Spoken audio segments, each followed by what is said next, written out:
तो ये बाहर एक दुबई में मैंने कॉन्सेप्ट देखा कि बाहर इंडोर क्रिकेट चलता था। ये अच्छी है, बेहतर है। गली क्रिकेट में ये होता है किसी गाड़ी बॉल लग जाए, ये लग जाए, फट्टेबाजी है, तो ये बेहतर है सुकून से।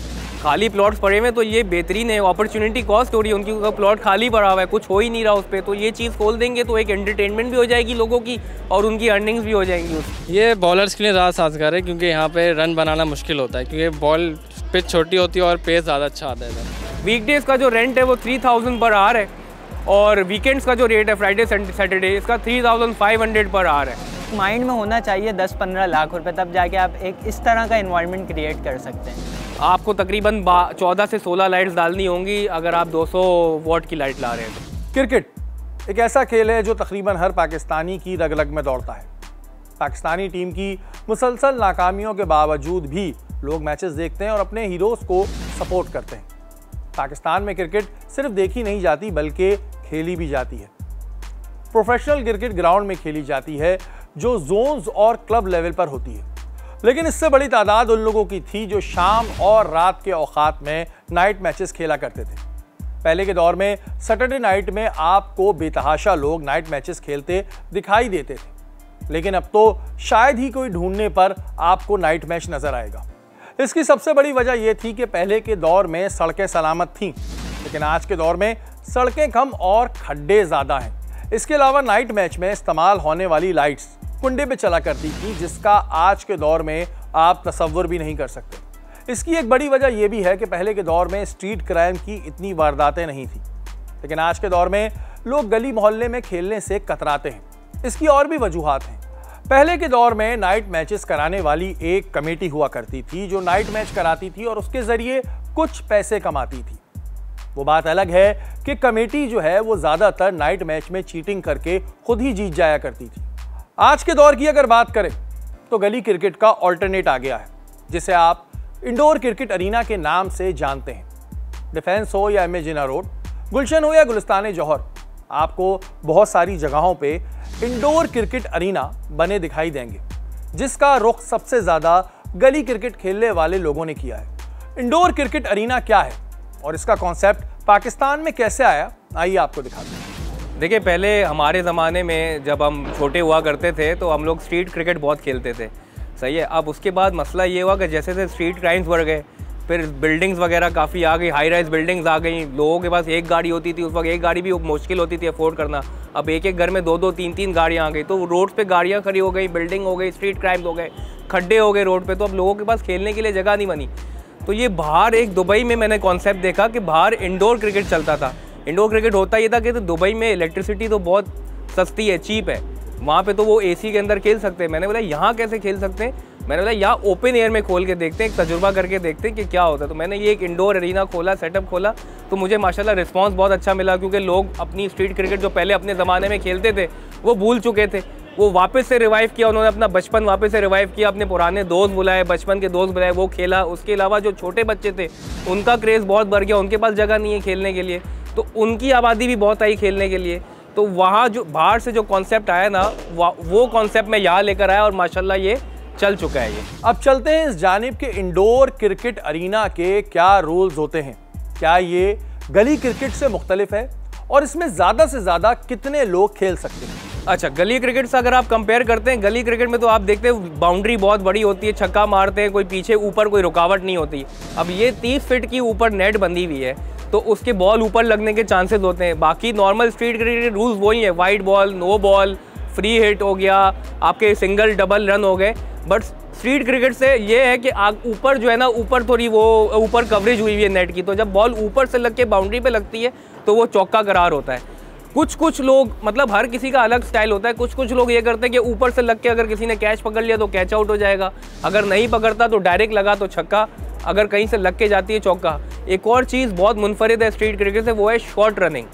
शॉर्ट रनिंग ये होती है कि एक तो बॉलर की क्रीज होती है, बॉलर क्रीज से बॉलिंग करवाता है, उसके बाद 10 कदम आगे आप कर लो एक रनिंग क्रीज, क्योंकि ये इंडोर है।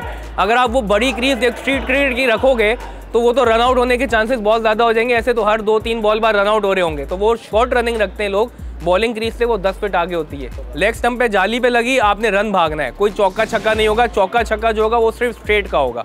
अगर जाली से लग के फील्डर के पास आई, आपने रन भागना है, 1 भागे, 2 भागे, 3 भागे, ओवर थ्रो के रन हो जाएंगे, उसी तरीके से जैसे स्ट्रीट क्रिकेट में होता है। अब बात करते हैं कुछ क्रिकेट खेलने वालों से कि उन्हें इंडोर क्रिकेट अरीना ज़्यादा पसंद है या फिर गली क्रिकेट, और वो इंडोर क्रिकेट अरीना में क्रिकेट खेलना पसंद करेंगे या फिर अपने गली मोहल्ले में।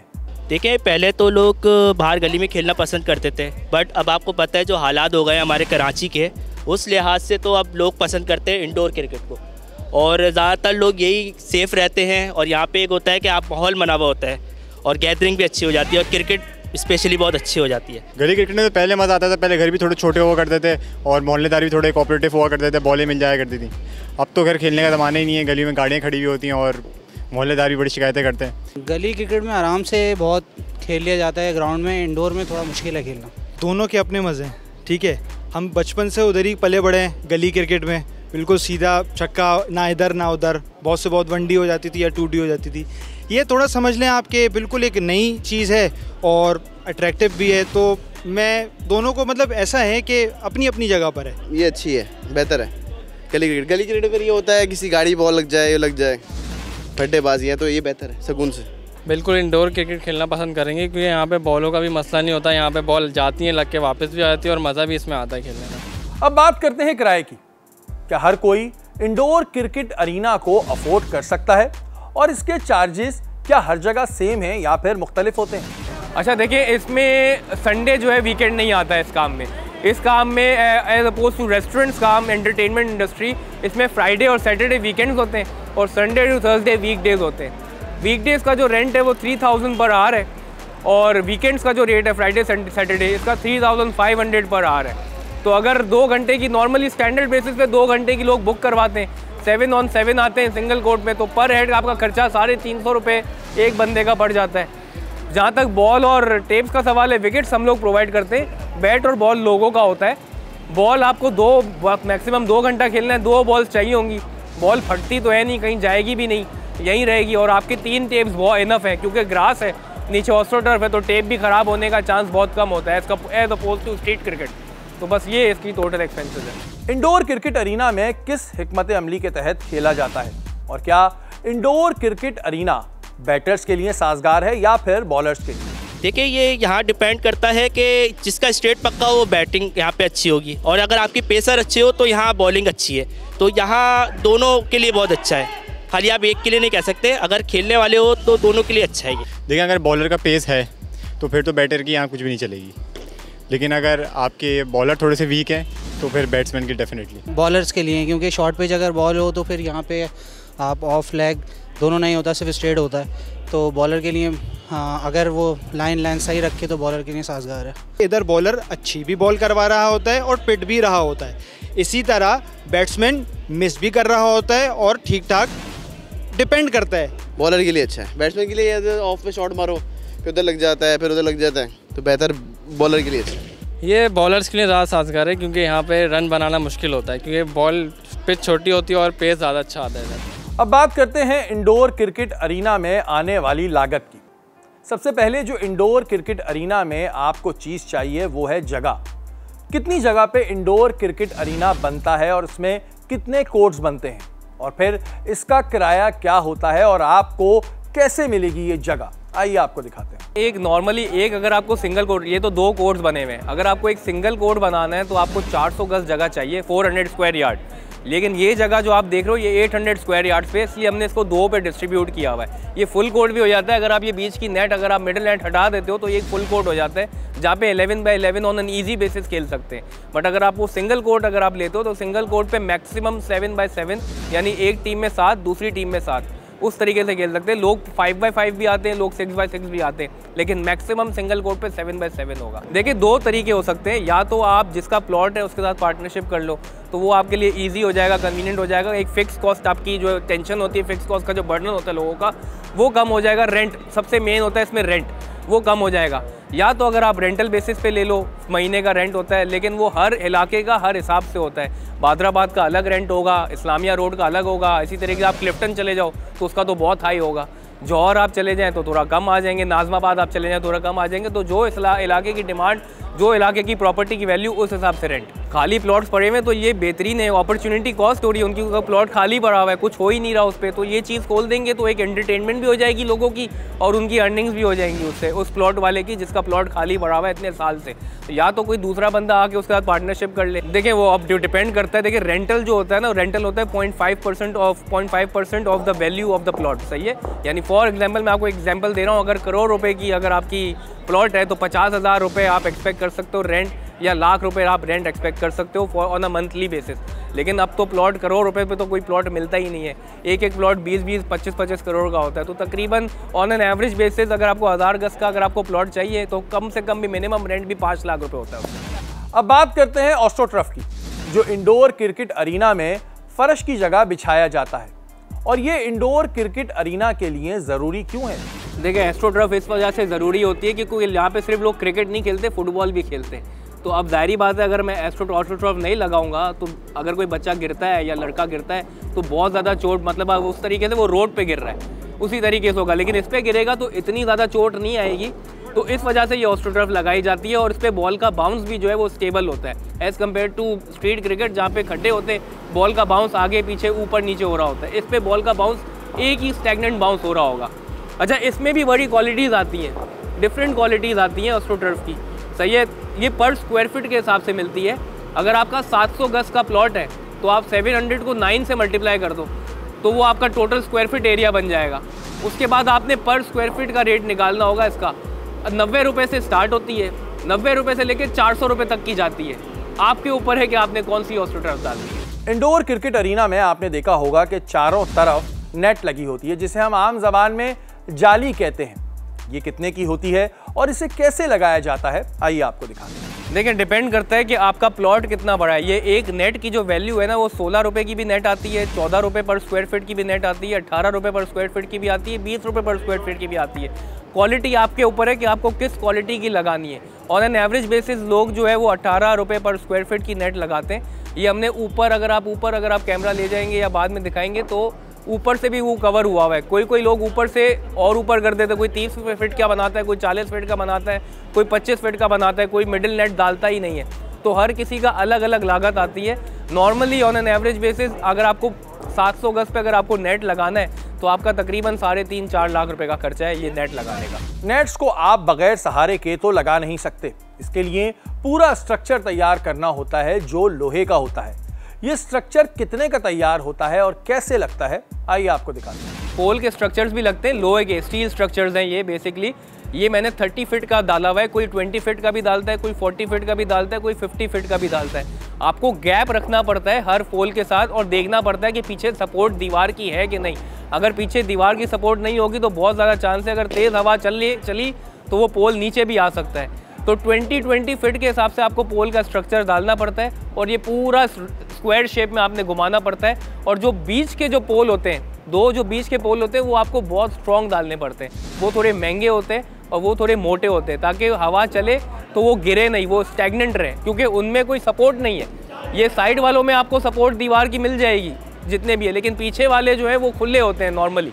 तो आपको पीछे वाले जो बीच वाले जो पोल्स हैं वो आपको हैवी डालने पड़ते हैं। बाकी वाले जो है वो भले आप थोड़े हल्का तो कुछ भी नहीं डाल सकते आप, लेकिन थोड़ी उससे कम क्वालिटी डालनी पड़ती है बीच वालों पे। देखें 8 गेज के भी आता है, 10 गेज का भी आता है, 12 गेज का भी आता है। नॉर्मली 8 गेज के पोल्स लगते हैं। देखें अगर आपका 700 गज का प्लॉट है तो आपके तकरीबन कोई 8 लाख से 9 लाख रुपए का सिर्फ पोल का ही खर्चा आ जाएगा, अराउंड 8 to 10 लाख। अब बात करते हैं रोशनी की। इंडोर क्रिकेट अरीना रोशनी के बगैर बेजान सा है। मुझे याद है कि जब नाइट मैचेस हुआ करते थे तो उसमें एक हैंगर 500 से 1000 वॉल्ट का होता था। इंडोर क्रिकेट अरीना में कितनी लाइट्स लगती हैं और वो कितने वोल्ट का होता है, आइए आपको दिखाते हैं। अच्छा, इंडोर में सबसे मेन चीज़ होती है लाइटिंग। अगर आपकी लाइटिंग अच्छी नहीं है और आपका एस्ट्रोटर्फ अच्छा है, स्ट्रक्चर अच्छा है, नेट अच्छी है, आपके पास कोई नहीं आएगा खेलने। आपको लाइटनिंग चाहिए ही चाहिए क्योंकि लोगों को लाइट्स चाहिए। एक एक लाइट तकरीबन आपको 200 वाट की चाहिए होगी। 100 वाट की लाइट इतने ऊपर 30 फीट हाइट पे इतनी रोशनी नहीं फेंकेगी। 200 वाट की आपको लाइट चाहिए होगी। एक लाइट तकरीबन 8 से 9 हज़ार रुपये की मिलती है। आपको तकरीबन 14 से 16 लाइट्स डालनी होंगी अगर आप 200 वाट की लाइट ला रहे हैं तो। इन सब चीज़ों के साथ आप इंडोर क्रिकेट अरीना खोल सकते हैं, लेकिन इसकी मेंटेनेंस कितने की होती है और इस पर कितना खर्चा आता है, आइए आपको दिखाते हैं। इसमें देखें 3 चीज़ों को आपको मेंटेन करना पड़ता है अगर आपने इंडोर चलाना है तो। सबसे पहले आती है आपकी लाइट्स, उसके बाद आता है आपका कारपेट नीचे ऑस्ट्रोटर्फ, और उसके बाद आती है आपको नेट। कारपेट तो आपका लॉन्ग लास्टिंग है, तकरीबन 1.25 साल 1.5 साल तक चल जाता है। उसके बाद उसकी मेंटेनेंस सर्विस स्टार्ट होती है। आपका बेसिकली आपको पैचेस लगाने पड़ते हैं फॉर, अगर आपका कारपेट बिल्कुल ही उखड़ गया है, बहुत ज़्यादा रफ यूज़ हो गया है, तो फिर तो आपको कारपेट चेंज करना पड़ेगा पूरा। अगर आपका कारपेट थोड़ी कुछ जगह से, तो आपने पैचेस लगाने होंगे। वो कारपेट वाले बैठे हुए वो पैचेस लगा के आके वो फिट करके चले जाते हैं। सेकंड लाइट्स जब ख़राब हो गई तो आपने दूसरी लाइट आपने नहीं लगानी है, उसका तो कोई मेंटेनेंस नहीं है। थर्ड चीज़ आपकी हो गई आपकी नेट्स जो है, अब उसका भी डिपेंड करता है वो कितनी रफ़ यूज़ हुई है, कितनी ज़ोर से बॉल, कितनी बार बॉल उस पर टच हुई है, कितनी हार्ड टच हुई है। लेकिन उसकी भी मेंटेनेंस जो है वो 6 महीने 7 महीने बाद ही स्टार्ट होती है। कुछ जगह से फट जाती है। यहाँ बैठे हुए होते हैं ये टिम्बर मार्केट के पास सारे नेट वाले बैठे हुए, वहाँ से आप बुलाए वो मैनेज करके चला जाएगा, वो फिक्स करके चला जाएगा आपके नेट। ये तो हो गई इंडोर क्रिकेट अरीना की बात। इंडोर क्रिकेट अरीना के साथ आप एक कारोबार और भी कर सकते हैं, और वो है रेस्टोरेंट और कैफे का। जब आप क्रिकेट खेलते हैं तो आपको प्यास लगती है और उसके लिए चाहिए होता है पानी, कोल्ड ड्रिंक या जूस, जो आपको कैफे में ही मिलेगी। इसके अलावा गली क्रिकेट में एक रूल होता था जो था लूजर टू पे, यानी हारने वाली टीम जीतने वाली टीम को या तो खाना या फिर शाम की मुनासबत से चाय पराठा खिलाती थी। अब जिस जगह आप क्रिकेट खेल रहे हों और आपको वहीं रेस्टोरेंट भी मिल जाए तो क्या ही बात है। हमने क्रिकेट खेलने वाले लोगों से पूछा कि कराची के इतने सारे रेस्टोरेंट्स और कैफे छोड़कर आप यहाँ क्यों बैठते हैं। हर जुल्म तेरा याद है, भूला तो नहीं हूँ। हर जुल्म तेरा याद है, भूला तो नहीं हूँ। ऐ वादा फरामोश में तुझसा तो नहीं हूँ। ख़ास वजह ये है कि जैसे एक हम ऊपर बैठते हैं रूफ टॉप के ऊपर, एक तो क्रिकेट एंजॉय कर रहे होते हैं, ऊपर से एम्बियंस यहाँ का बहुत अच्छा है, पीसफुल जगह है और यहाँ की चाय बड़ी मशहूर है। तो हमने बड़े अच्छे तरीके से मतलब यहाँ पे आते हैं, बैठते हैं, और जैमिंग वगैरह का भी यहाँ पे सीन होता है। क्रिकेट भी यहाँ पे एंजॉय कर रहे होते हैं, क्रिकेट भी चल ही रहा होता है रोज़ाना। जब भी हम आते हैं तो हमें काफ़ी अच्छा लगता है, अट्रैक्टिव लगता है, इसलिए हम यहाँ पर आते हैं। यहाँ का जो मुझे माहौल मिलता है वो कहीं भी नहीं मिला, और जो है ये एक्टिविटी बहुत अच्छी है, होनी चाहिए कराची में। इसके अंदर बैठने की ये वजह है कि इधर काफ़ी सुकून है, माहौल भी काफ़ी अच्छा है, ठीक है, और इधर दोस्तों की गैदरिंग लगती है, लूडो वगैरह हम खेलते हैं तो इधर काफ़ी मज़ा आता है हमें। जी क्रिकेट भी इधर से देखते हैं, बिल्कुल शॉट्स वगैरह लड़के लगाते हैं, बड़े हैवी शॉट्स लगाते हैं लड़के, मज़ेदार। या ख़ास वजह यह है कि क्रिकेट के शौकीन हैं, क्रिकेट देखने आ जाते हैं, साथ में चाय भी मिल जाती है, फ्राइज़ भी मिल जाते हैं, खाना पीना भी हो जाता है, गेट टुगेदर भी हो जाता है। गली कूचों में अब क्रिकेट तो एक तो वैसे भी नहीं होती, सही है, और अनसेफ भी है, मोबाइल स्नैचिंग, और आजकल आप देख रहे हैं कि नाइट मैचेस का भी रुझान दिन ब दिन ख़त्म ही होता जा रहा है। तो यहाँ पर एक तो माहौल भी अच्छा है, लाइव म्यूज़िक भी होता है, गपशप भी हो जाती है, दोस्त यार आके बैठ जाते हैं। अब चलते हैं इस जानिब कि इंडोर क्रिकेट अरीना वाली जगहों पर अगर आप कैफे या रेस्टोरेंट खोलते हैं तो इसमें कितनी लागत आती है और इसका किराया क्या होता है। भाई सबसे पहले तो ऐसे बहुत सारे इंडोर क्रिकेट गेम्स हैं और भी बहुत सारे कैफ़ेज़ बने हुए हैं बहुत सारी जगहों पे। तो इंडोर क्रिकेट गेम में ये मतलब एक न्यू आइडिया है इंडोर क्रिकेट के साथ एक कैफ़े खोलने का ना। तो मतलब आप इसके साथ जाके बात करें, रेंट आउट की बात करें, ज़्यादा नहीं, 1.5 लाख तक का इसका रेंट होगा। और क्या कहते हैं, इसमें और भी बहुत सारी चीज़ें की वो आ जाती है, इन्वेस्टमेंट आ जाती है, जैसे कि चेयर्स वगैरह हो गई, 1.5 लाख तक की चेयर्स भी आ जाती हैं इसमें, और मशीनरीज वगैरह हो गई, पराठे वगैरह की, चाय वगैरह की, ये भी तकरीबन 2-2.5-3 लाख तक पहुंच जाते हैं। तो एटलीस्ट एक माइंड में होना चाहिए 10-15 लाख रुपए, तब जाके आप एक इस तरह का इन्वायरमेंट क्रिएट कर सकते हैं। ये था बदल गया कारोबार पे हमारा आज का इंडोर क्रिकेट अरीना पर खुसूसी प्रोग्राम। आपने देखा कि कि इंडोर क्रिकेट अरीना आप किस तरह बना सकते हैं, इस पर कितनी लागत आती है और आप किस तरह मुनाफा कमा सकते हैं। बहुत सारे लोग ऐसे हैं जिनके पास खाली प्लॉट्स मौजूद हैं, वो वहां पर इंडोर क्रिकेट अरीना खोलकर अच्छे पैसे कमा सकते हैं।